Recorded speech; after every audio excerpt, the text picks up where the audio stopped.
नमस्कार, मी धनश्री आणि लाईनलाईट क्रिएटिव्ह स्टुडिओच्या या दिवाळी विशेष भागात आपणा सर्वांचे स्वागत। दीपावली म्हणजे वसुबारस, धनत्रयोदशी, नरक चतुर्दशी, लक्ष्मीपूजन, बलिप्रतिपदा, पाडवा, भाऊबीज आणि फार तर तुळशीचं लग्न एवढ्यातच आजची दिवाळी साजरी होते। परंतु संस्कृतीच्या तळाशी जाऊन शोध घेतला तर आपल्याला दिवाळीचे अनेक असे पैलू सापडतात, जे आज ग्रामीण भागात तर साजरे होत आहेत, परंतु शहरी भागात तर हे पैलू पूर्णतः लुप्त झालेले आपल्याला दिसून येतात। थंडीची सुरुवात आणि दिवाळीच्या दिवसांची पहाट हे समीकरणच आहे। यात समीकरणाशी भौगोलिक, सांस्कृतिक आणि वैचारिक दृष्टिकोनातून निर्माण झालेल्या सणाची ओळख पुसट झालेली आपल्याला बघायला मिळते। दिवाळीच्या पर्वातील सर्वात महत्त्वाचा सण म्हणजे कराष्टमी। उत्तर भारतातील करवा चौथ झाल्यानंतर महाराष्ट्रात कराष्टमी साजरी केली जाते। दिवाळीचे 7-8 दिवस आधी येणाऱ्या कराष्टमीबद्दल देखील दिवाळीचे मर्म जाणून घेताना आपल्याला माहिती असणे आवश्यक आहे। अश्विन कृष्ण अष्टमीपासून दिवाळीच्या कामांना सुरुवात होते, म्हणून कराष्टमीची पूजा करतात। वंशरक्षण, सुखशांती, समृद्धी याची फलप्राप्ती कराष्टमी पूजन केल्यामुळे होते असे धर्मशास्त्रात सांगते। अष्टमी ही हिंदू कालमापनातील एक तिथी आहे। ही पौर्णिमेनंतरच्या आणि अमावास्येनंतरच्या साधारणपणे 8व्या दिवशी असते। पौर्णिमेनंतरची अष्टमी ही वद्य अष्टमी असते। त्या अष्टमीला कालाष्टमी हे नाव आहे। अमावास्येनंतर येणारी शुक्ल अष्टमी ही दुर्गाष्टमी असते। अश्विन महिन्यातील वद्य अष्टमी या दिवशी कुमारिका गंगोदकाने भरलेला करा हातात घेऊन देवीची पूजा करतात। ही प्रथा काशीच्या बाजूस दृष्टीस पडते। सर्व पितरी तृप्त झालेले पित्र कोजागिरी ते अष्टमी या काळात पवित्र होऊन कराष्टमीपासून ध्रुवाकडे मार्गस्थ होतात। त्यांना मार्गदर्शनासाठी आणि कृतज्ञता व्यक्त करण्यासाठी म्हणून सूर्यास्ताच्या एका प्रहरानंतर ते सूर्योदयापर्यंत घराबाहेर आकाशाच्या दिशेने एक तेलदिवा जळता ठेवतात।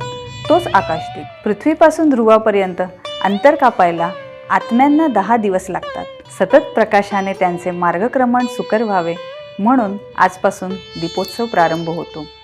महाराष्ट्रात अश्विन कृष्ण अष्टमी या दिवशी महालक्ष्मीच्या 8वी नावाच्या अवताराची पूजा केली जाते। ही पूजा जो कोणी करेल त्यांना त्वचा रोगापासून मुक्ती मिळते। या दिवशी आंबील हा प्रसाद केला जातो। हा पदार्थ ज्वारीचे पीठ, दही, खोबऱ्याचे तुकडे व हिरव्या मिरच्या यांच्या मिश्रणाने बनवितात। हा प्रसाद त्वचारोग निवारक म्हणून 4 ते 5 दिवस ग्रहण केला जातो। या दिवशी उत्तर भारतात कार्तिक वद्य अष्टमी असते। ती अहोरी अष्टमी म्हणून ओळखली जाते। या अष्टमीनंतर 6 दिवसांनी दिवाळी हा सण सुरू होतो। दिवाळी सणाची वास्तविक गणना या अष्टमीपासून करतात। 8वीची पूजा म्हणजे कराष्टमी। त्या दिवशी संध्याकाळी 8वीची पूजा केली जाते। ज्यांना त्वचारोग, तीळ, मस असतात ते 8वीच्या पूजा केल्याने नष्ट होतात। ही पूजा फार पवित्र असते। कराष्टमीच्या दिवशी संध्याकाळी करव्याची पूजा केली जाते। असं म्हणतात, कराष्टमीच्या दिवशी थंडी ही करव्यामध्ये म्हणजे मातीच्या मडक्यामध्ये येते आणि दीपावलीच्या दिवशी ती छोट्या बोळक्यामध्ये जाते। करे म्हणजे मातीचा कलश। यात कुठे 9 करवे मांडले जातात तर कुठे 5 करव्यांची पूजा केली जाते। या पूजेसाठी शेतातून ज्वारीची 5 कणसं असलेली धांडे, ऊस आणले जातात। त्याची तुळशी वृंदावनासमोर खोपडी तयार केली जाते। त्यामध्ये मातीचे बोळके ठेवून त्यात धान्य भरले जाते। मधोमध गणपती, आपली ग्रामदेवता व लक्ष्मीची मूर्ती ठेवून पूजेची मांडणी केली जाते। नंतर विड्याच्या पानावर चंदन घेऊन त्यावर चंद्राची कोर काढून त्याची मनोभावे पूजा केली जाते। प्रांत बदलतो तशी संस्कृती बदलते आणि संस्कृती बदलली की पूजेची पद्धत देखील बदलते। त्यामुळे अनेक भागात या पूजाविधीची पद्धत वेगवेगळी आहे। काही ठिकाणी तांबे ठेवून त्यात धान्य टाकून पूजा होते, तर काही ठिकाणी धांडे लावून पूजा होते। मात्र दोन्हीकडे हेतू एकच असतो, आपल्या गुराढोरांप्रती आदर, धान्यप्राप्ती, कृतज्ञता व्यक्त करणे। दिवाळीच्या वेळी शेतातून धनधान्याच्या रूपात लक्ष्मी घरी आलेली असते। ही लक्ष्मी आपल्या घरी सदैव टिकून राहो यासाठी कृतज्ञतापूर्वक हेतूने ही पूजा केली जाते। कराष्टमीला पूजा करून मातीचा पहिला नवा दिवा घरी लागतो। ही संपूर्ण पूजा चंद्राच्या प्रकाशात केली जाते।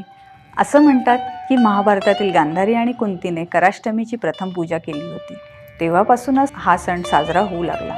या पूजेतील एक कर्व हे चंद्राचे असते आणि बाकी सर्व लक्ष्मीचे असतात. या दिवशी रात्री 12 वाजता ही पूजा चंद्रप्रकाशात मांडली जाते आणि पूर्ण वरणाचा नैवेद्य दाखवून सवाष्ण ब्राह्मण जेवू घातले जातात. तर कुठे खीर वड्यांचा स्वयंपाक देखील या दिवशी असतो. आपल्या कुटुंबाच्या सुकीर्तीसाठी आणि निर्विघ्नपणे दीपावली साजरी व्हावी यासाठी या दिवशी चंद्राला आणि लक्ष्मीला पाचारण केले जाते. अशा प्रकारे दिवाळीच्या या पंधरवड्यात कराष्टमीचे अनन्यसाधारण महत्त्व सांगितलेले आहे. आपण सारे मिळून कराष्टमीचा हा पवित्र सण साजरा करूयात आणि पुन्हा भेटूयात दिवाळी विशेष भागात. तोपर्यंत नमस्कार. शुभ दीपावली.